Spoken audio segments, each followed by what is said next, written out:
कार्य धर्म अगम अपार, भावधन्य अक्षर गर्भित सारम, चारों वेद शक्ति जागी, ताकी महिमा जगत प्रकाशी, आत्मतत्वरहस्यम् महामयं जगद्गुरुं, प्रचण्डसूर्यं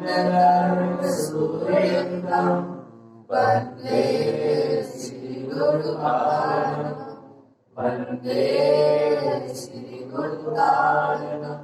बोलिए जिनेंद्र भगवान की जय, भगवान महावीर स्वामी की जय, भगवान के समर शरण की जय, धर्म की जय, अहिंसा परमो धर्म की जय, वाणी माते सभी की जय, परम पूज्य आचार्य प्रवर श्रीमद् कारण आचार्य जी महाराज की जय, श्री जगदाय ग्रंथादी राज की जय, सुधाम देव की जय,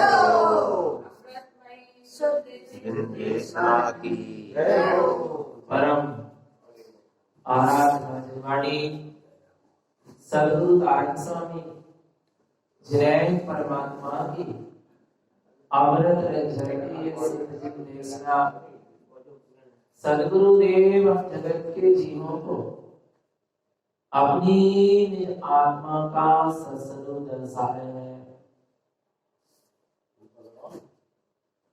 ज्ञानी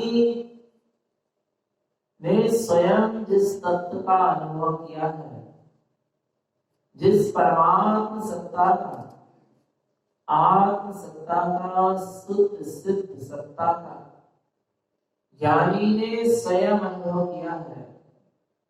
पहले गुरुदेव ने ये अनुभव किया है कि मैं स्वयं भगवान हूँ, भगवत स्वरूप हूँ, द्रव्य कर्म भाव कर्म नौ कर्मों से रहे शुद्ध सिद्ध के समान हूँ। ऐसा पहले उन्होंने स्वयं उसका अनुभव किया। और जब उनकी दृष्टि जगत के जीवों की ओर गई तो उनको जगत के जीवों में भी वही परम तत्व नजर आया, वैसा ही शुद्धात्मा नजर आया, सिद्ध स्वभाव नजर आया। तब तो उन्होंने कहा तू स्वयं भगवान है। ऐसे नहीं कह दिया, ऐसे नहीं कहा। पहले अनुभव किया मैं जीव तत्व भगवान हूं, जगत के जीव तत्व ही भगवान है। पहले अनुभव किया कि मैं स्वयं भगवान हूं, तब जगत के जीवों की ओर दृष्टि गई तो उनके लिए अंतरंग से निकला तू स्वयं भगवान है। इतना विश्वास रखना। आत्मा और परमात्मा में कोई अंतर नहीं है, कोई अंतर नहीं है। एक शक्ति रूप परमात्मा है, एक अभिव्यक्ति रूप परमात्मा है। एक शक्ति से परमात्मा विद्यमान है एक में, और एक ने उस शक्ति को क्या कर लिया, प्रकट कर लिया, उसकी अभिव्यक्ति हो गई। हमारे भीतर भी शक्ति रूप से परमात्मा क्या है, विराजमान है, विद्यमान है। क्या ऐसा हमें विश्वास है? पहले विश्वास, पहले क्या करना होगा? विश्वास कि मैं परमात्मा हूँ, मैं शक्ति रूप से परमात्मा हूँ। और जिसको परमात्मा सत्ता की शक्ति का अनुभव होता है उसका ही परमात्मा दशा को प्रकट करने का पुरुषार्थ लगता है। जिसको अपनी निज परमात्मा सत्ता की शक्ति का विश्वास नहीं होगा उसका परमात्मा दशा को प्रकट करने का पुरुषार्थ भी प्रारंभ नहीं होगा। आपकी शक्ति का बोध आपको पुरुषार्थ जगाता है। नहीं आ रहा? पुरुषार्थ कब जागेगा? जब आपको आपकी शक्ति पर विश्वास होगा, तब तो आपका वो पुरुषार्थ क्या होगा? जागेगा। आपको आपकी शक्ति का विश्वास नहीं होगा, पुरुषार्थ नहीं जागेगा। आ रहा है? नहीं आ रहा? पहले शक्ति का क्या होना चाहिए? विश्वास। विश्वास होना चाहिए कि मुझमें परमात्म सत्ता को प्रकट करने की शक्ति है। परमात्म सत्ता रूप शक्ति है। अपने आप पुरुषार्थ क्या हो जाएगा? जाग जाएगा। एक कन्या होती है, एक स्त्री होती है, आराम नहीं आ सकता, उसके अंदर भोजन बनाने की क्या है? कला है क्या? नहीं, शक्ति है, वो बना शक्ति है। आनंद नहीं आ रहा। जब उसको विश्वास होगा कि मैं भोजन बना सकती हूँ, मैं घर गृहस्थी संभाल सकती हूँ, फिर उसका उस रूप क्या होता है? पुरुषार्थ जाता है। विद्यार्थी को पता है कि मैं इंजीनियर बन सकता हूँ, मुझे शक्ति इंजीनियर बनने की, डॉक्टर बनने की, कलेक्टर बनने की है शक्ति। मेरे पास इतना ज्ञान है। शक्ति माने ज्ञान, शक्ति माने है। तो क्या करेगा? उस ओर का पुरुषार्थ करेगा। होता क्या है? पहले हमें अपनी शक्ति का क्या होना चाहिए? बोध होना चाहिए। शक्ति का बोध हो जाएगा, शक्ति की अभिव्यक्ति अभी हो जाएगी, क्योंकि पुरुषार्थ प्रारंभ हो जाएगा। दूध में घी है क्या? नहीं है? बोलो ना। दूध में से घी निकलेगा क्या? नहीं निकलेगा। विश्वास है कि नहीं? शक्ति रूप से घी विद्यमान है कि नहीं? दूध है। पर उसका क्या हो जाए? विश्वास हो जाए तो उसकी अभिव्यक्ति होना भी क्या हो जाएगी? तो विश्वास ही नहीं होगा तो कोई काम नहीं बनेगा। अपनी शक्ति का हमें क्या होना चाहिए? विश्वास होना चाहिए। और अपनी शक्ति का हमें विश्वास नहीं होगा तो स्वरूप पुरुषार्थ भी प्रारंभ नहीं होगा। तो मुझ में कौन सी शक्ति है? बोलो ना। संसार से रोग भोगने की, पाप से कसाय करने की, बोलो ना। घर गृहस्थी के निर्माण करने की, बोलो कौन सी शक्ति मिली? ये जो शक्ति मिली है, कौन सी? संसार शरीर विषय भोगों को भोगने की, घर गृहस्थी चलाने की, है क्या नहीं? बोलो ना। दुकानदारी चलाने की ये शक्ति जो मिली है, पता किससे मिली है? ये पूर्व के कर्म होने से मिली है। कैसे मिली है? शारीरिक शक्ति मिली है, मानसिक शक्ति मिली है। मिली क्या नहीं?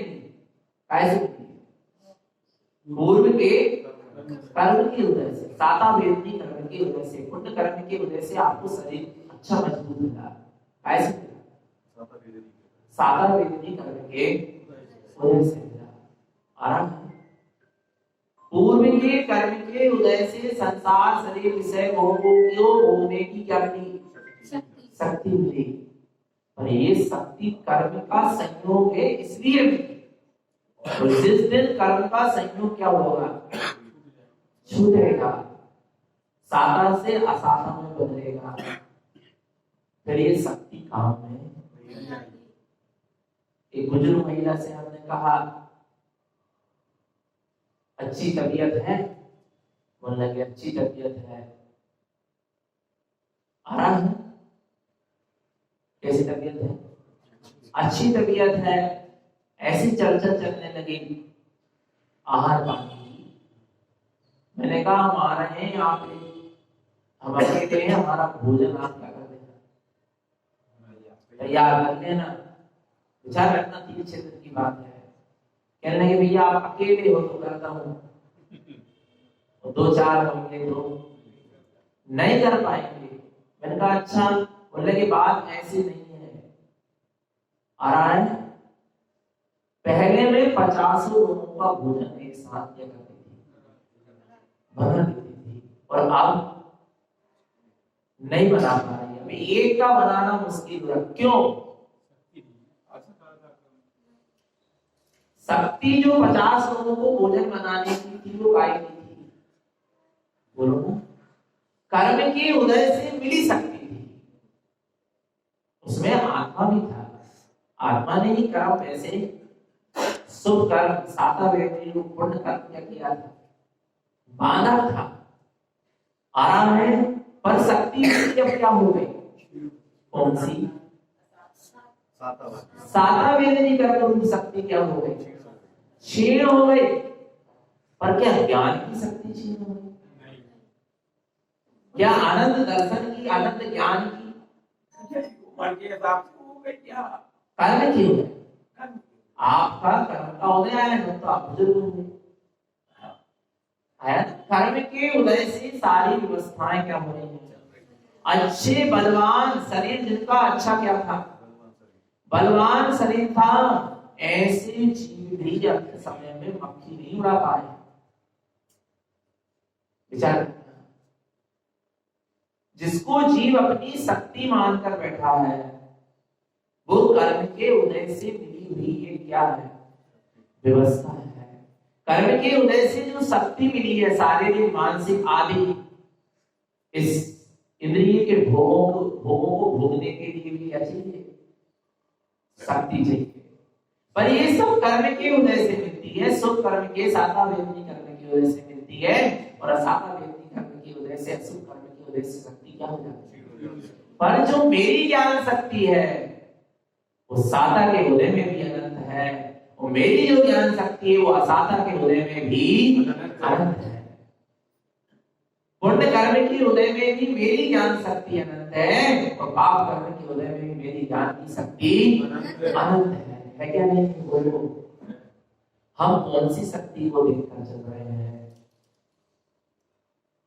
एक शारीरिक शक्ति होती है, एक मानसिक शक्ति होती है, एक बौद्धिक शक्ति होती है, बुद्धि की शक्ति, ज्ञान का क्षयोत्सव। बहुत सी माताएं बहनें, बहुत से बुजुर्ग लोग कहते हैं भैया भूल लगे, हमें याद नहीं है। तो ये आपके ज्ञानावर्णी कर्म का क्या था? क्षयोत्सव था। पर कर्म की से ही मिली शक्ति थी, वो क्या हो गई? क्षीण हो गई। पर अनंत ज्ञान की शक्ति क्षीण हो गई? बोलो। शिवभूति मुनि को ये बात क्यों चल रही है? ये बात अपने अनंत ज्ञान की शक्ति का हमको बहुमान आ जाए, महिमा आ जाए, और हमारा ज्ञान का पुरुषार्थ आत्म कल्याण के लिए प्रारंभ हो जाए, इसलिए बात चल रही है। शिवभूति मुनि को क्या नमोकार मंत्र भी याद नहीं हो पाता था।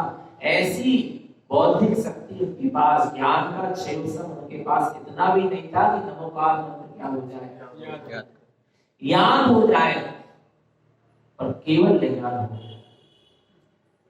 क्या हो गया? केवल ज्ञान हो गया।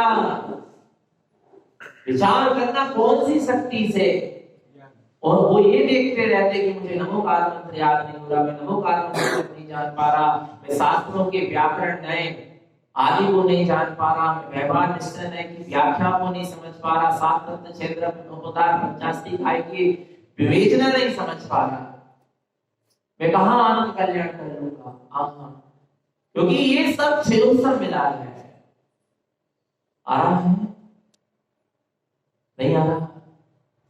11 अंगों पूर्व पढ़े किताब, 11 अंगों दो पूर्व भी पढ़ लिया, तो तूने अपने 11 वर्णी कर्म के क्षेत्र के कारण पढ़ लिया। 11 वर्णी कर्म के क्षेत्र से मिली हुई वो शक्ति थी, आत्मशक्ति नहीं थी,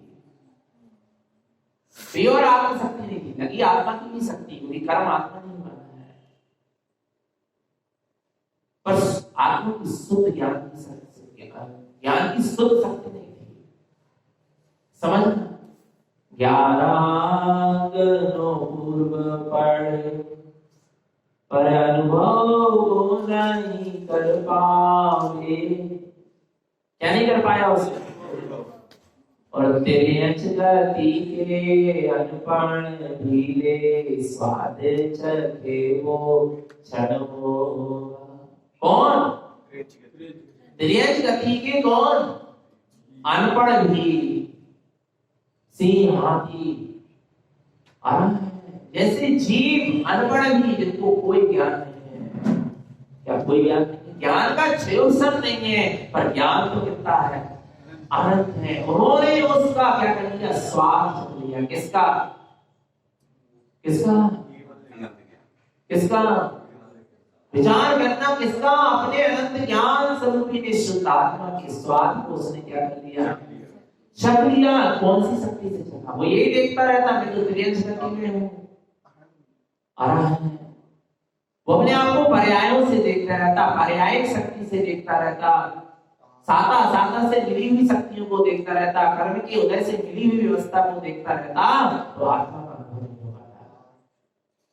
उसने अपने अनंत ज्ञान के वैभव को देखा है, अपने अनंत ज्ञान की शक्ति को निहारा है, और अनंत ज्ञान की शक्ति का अनुभव हो जाना ही तो सम्यक दर्शन है। क्या? अपना अनंत शक्तिशाली स्वरूप अपने अनुभव में आ जाना ही क्या है? सम्यक दर्शन है। कठिन नहीं है, बहुत सरल है। त्रियंश गति गए अल्पण ने भी स्वाद चखे वो क्षण होगा। उसने उसका स्वाद क्या कर लिया? और ये 11 पूर्व के पाठी ने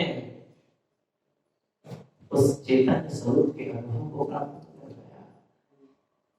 हमको शारीरिक शक्ति में नहीं अटकना है, मानसिक शक्ति में नहीं अटकना है, बौद्धिक शक्ति में नहीं अटकना है।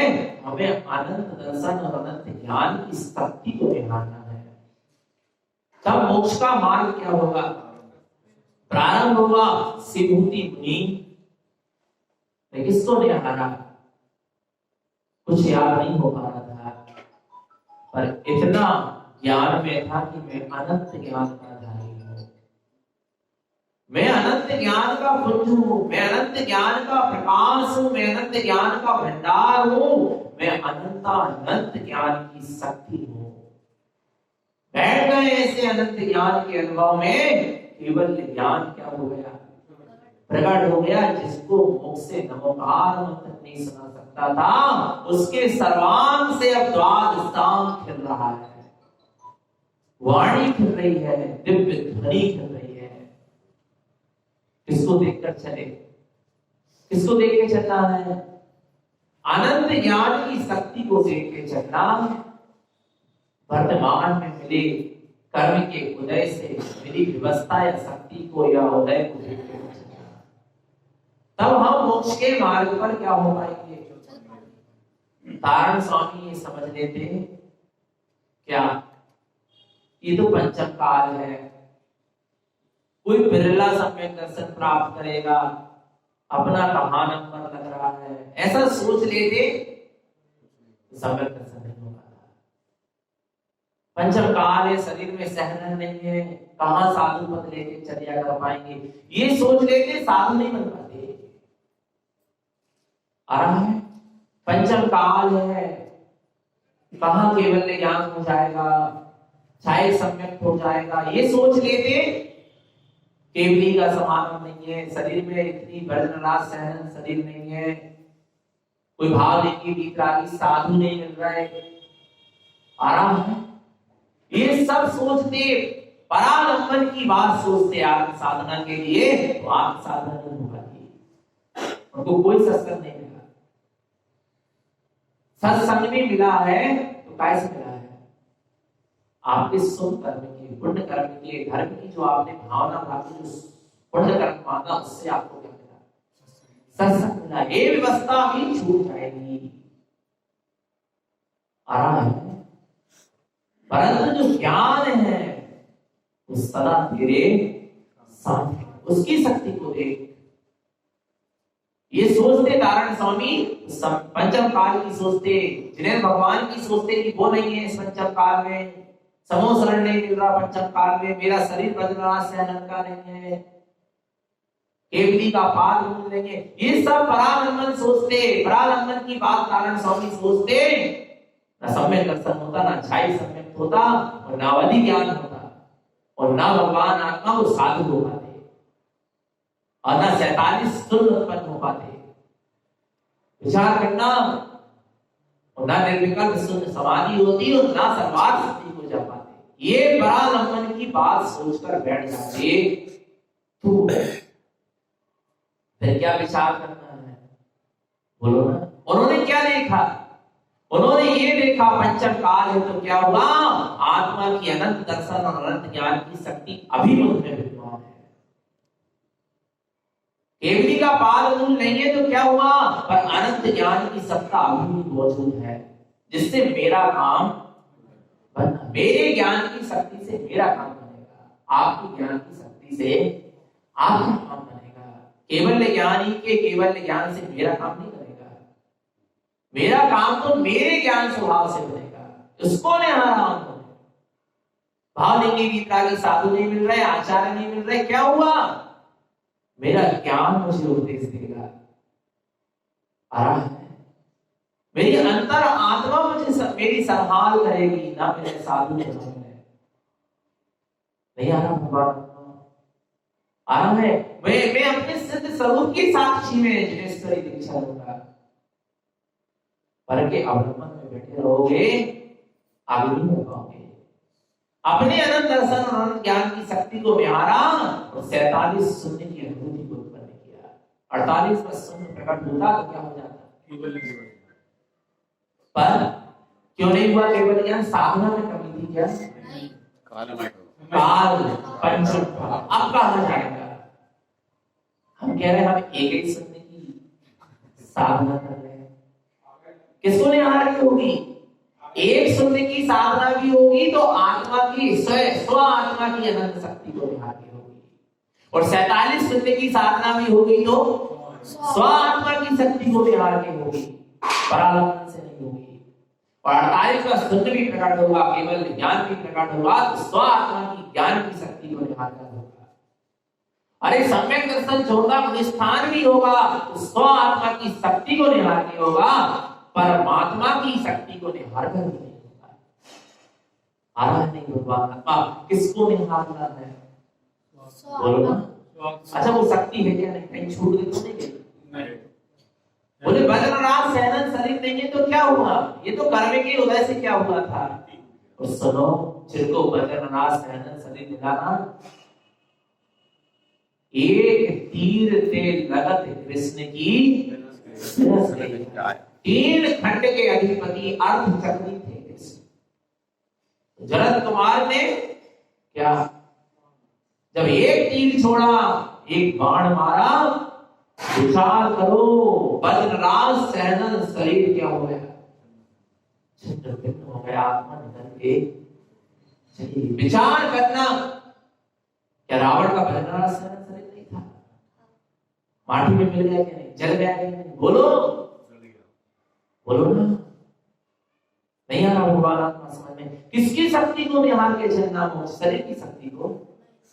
अरे तुम अपने अनंत ज्ञान की शक्ति को निहार के चलो, अनंत ज्ञान की शक्ति को देखते हुए मोक्ष के मार्ग में आगे बढ़ो, शरीर का सहनन भी बढ़ जाएगा।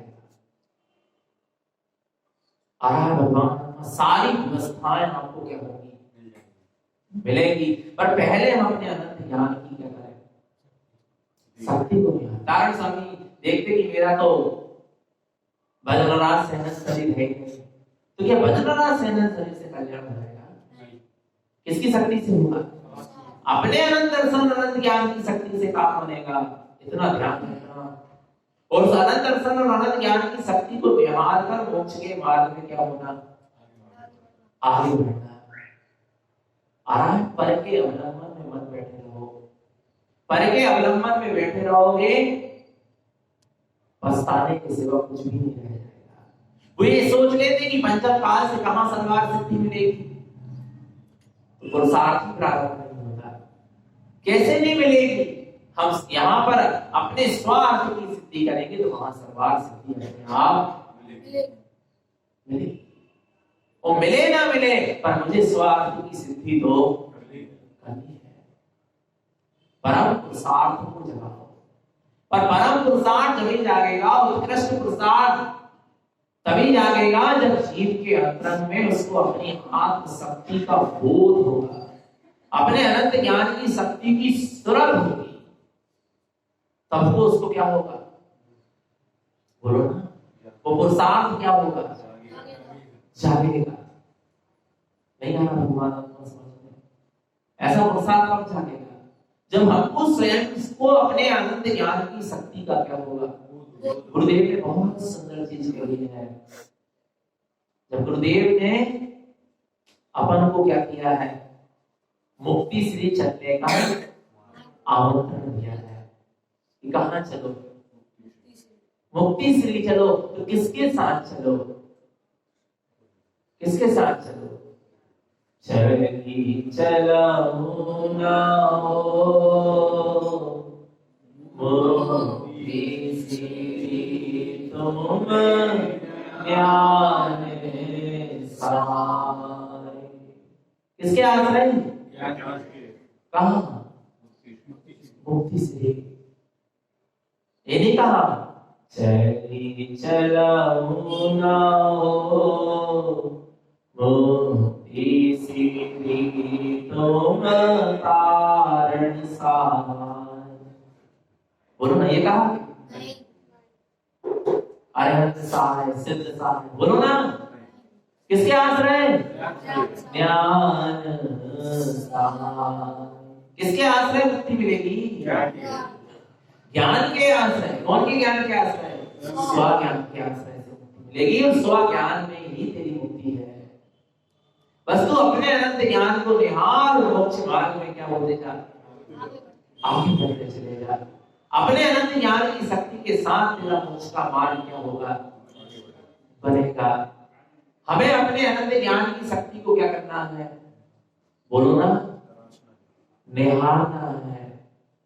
नहीं निहारना क्या, अभी बच्चे कह रहे थे निश्चय जी, भैया जी हम माला रोहन का स्वाध्याय कर रहे हैं, उसमें प्रसंग आ रहा है कि राजन सैनिक प्रश्न कर रहे हैं कि ये रत्नात्रय की ज्ञान गुण माला किसे मिलेगी।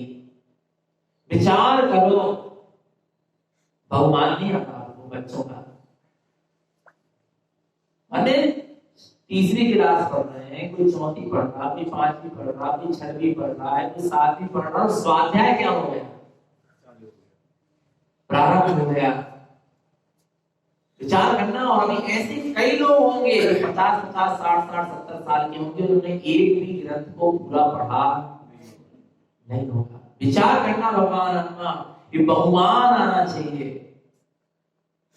पता है कितनी सुंदर बात कहने लगे, बोले भैया जी इसमें लिखा है, उसमें आया कि राजा सैनिक प्रश्न पूछ रहे हैं कि ये रत्नात्रय की शुद्धात्म ज्ञान माला किसे मिलेगी, क्या इंद्र को मिलेगी, धर्मेंद्र को मिलेगी, चक्रवर्ती को मिलेगी, पैसे वालों को मिलेगी, धन दौलत वालों को मिलेगी, आखिर किसको मिलेगी, उसकी कीमत कौन चुकाएगा।